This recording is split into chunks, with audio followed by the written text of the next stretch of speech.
Nilalait nila yung mga construction worker na mababaho daw, libagin, nakakadiri. Akala mo naman talaga kung kagaganda ng mga buhay ng mga to. Ang lakas manlait ng kapwa. Anong masama sa pagiging construction worker? Construction worker ka man o naman trabaho mo, basta hindi ka nagnanakaw, marangal na trabaho yan.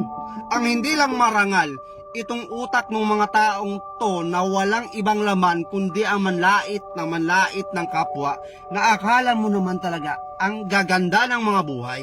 Pati mukha, di ba? Kala mo kung sino maganda, yung mga babae dyan? Hindi ko na lang ipangano dito yung mga mukha eh. Baka mamaya magsipagpalagan, mag-iyakan naman yung mga yan. Yung mga babaeng diring-diri sa mga construction worker na lagi na lang pinupost sa TikTok, kahit dito sa Facebook, na pass sa mga construction boy. Nakakadiri sila, ang babaho nila. May mga vlogger dyan, kilala nyo na yan, kahit di ko nasabihin, napanood nyo rin naman yan. Grabe, diring-diri, wow ha. Eh di sana kayong gumawa ng mga bahay ninyo. Ayaw nyo pala eh. Nandidiri pala kayo sa mga construction worker. Kayong gumawa. Tingnan natin. Masyado kayong magagaling sa buhay eh. Ha?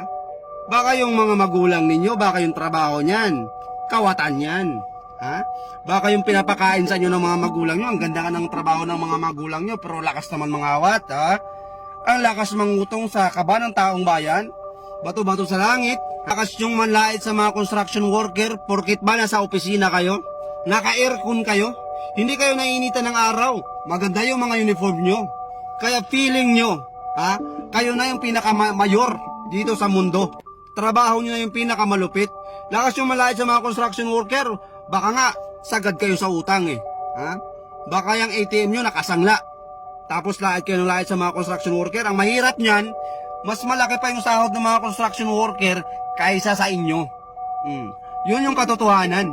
Yung mga construction worker na yan, pag skill ka, mason ka, karpintero ka, magkano yung mga arawan ng mga yan? Nangungontrata pa yan. May sideline pa yan.